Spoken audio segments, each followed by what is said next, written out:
بعض اوقات film industry میں انبیاء کرام علیہم السلام ان کی زندگی اور کے حالات پر بھی فلمیں بنائی جاتی ہیں، اسی طرح صحابہ کرام علیہم رضوان کے کوئی ایسے واقعات. تو یہ کیسا عمل ہے کہ اس کے اندر بطور خاص کسی نبی کے کردار میں، یعنی ان کے جو بھی واقعات ہوئے تھے اب کسی کو وہ نام دے دیا، اسی طرح صحابہ کرام علیہم رضوان کے نام سے افراد جو ہے وہ اس میں اپنا کردار ادا کر دیں. تو یہ عمل کیسا ہے شرعاً، کیا کہتے ہیں؟ اس کی بالکل بھی شرعاً اجازت نہیں ہے. شرعاً یہ ناجائز و ممنوع ہے، اور اس میں بہت ساری قباحتیں، بہت ساری خرابیاں یہ موجود ہیں. اولاً تو یہ دیکھیں کہ جب بھی فلم جو ہوتی ہے، یہ ڈرامہ جو ہوتا ہے، وہ فلم و ڈرامہ ہی ہوتا ہے. صحیح. اس میں حقیقت پر مبنی باتیں یہ عمومی طور پہ بہت قلیل ہوتی ہیں. اکثر چیزیں اس میں وہ چیزیں ہوتی ہیں کہ جو اس سے تعلق ہی نہیں رکھتی، تو جھوٹ ان کی طرف منسوب کر دیا جاتا ہے، جھوٹ باتیں اس کے اندر شامل کر دی جاتی ہیں. یہ ہر تاریخ پڑھنے والا اور ہر علم رکھنے والا بخوبی اس کو اچھی طریقے سے جانتا ہے کہ صرف فلم یا ڈرامہ نہیں بلکہ اس موضوع پر لکھی گئی کتابیں بھی جو ہوتی ہیں اس میں جھوٹ شامل ہوتا ہی ہے. نمبر ایک یہ. نمبر دو، ظاہر ہے کہ جب فلم بنے گی، ڈرامہ بنے گا، تو اس کے اندر میوزک نہ ہو ایسا نہیں ہوگا. میوزک اس کے اندر ہوگا، موسیقی اس کے اندر ہوگی، اور وہ ناجائز و حرام امور کے اوپر مبنی ہوگی. تو اس وجہ سے بھی اس کی حرمت بالکل واضح ہے ہمارے سامنے. پھر تیسری بات یہ کہ ظاہر ہے کہ جو اس طرح کی چیزیں ہوتی ہیں وہ بے پردہ عورتوں کے بغیر چلیں گی نہیں.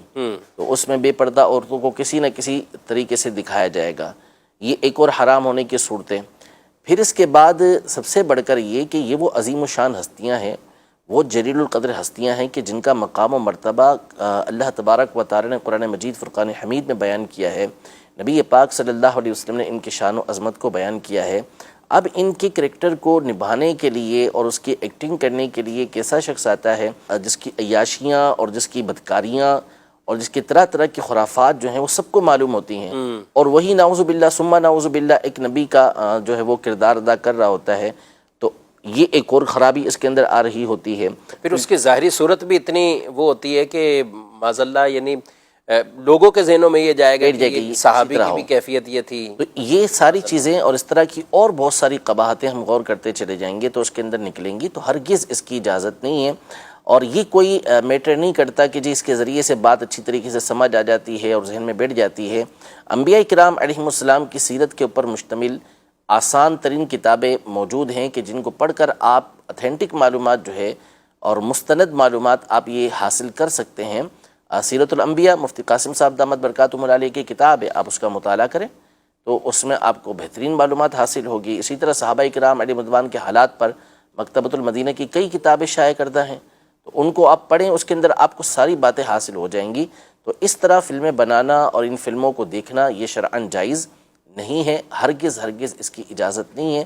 جو ایسا کرتے ہیں ان کے اوپر توبہ کرنا یہ لازم ہے. دیکھنے والوں کے اوپر بھی کوئی اس طرح ظاہر ہے کہ دیکھنے والے جو دیکھیں گے تو آنکھیں بند کر کے تھوڑی یا کان بند کر کے تھوڑی دیکھیں گے.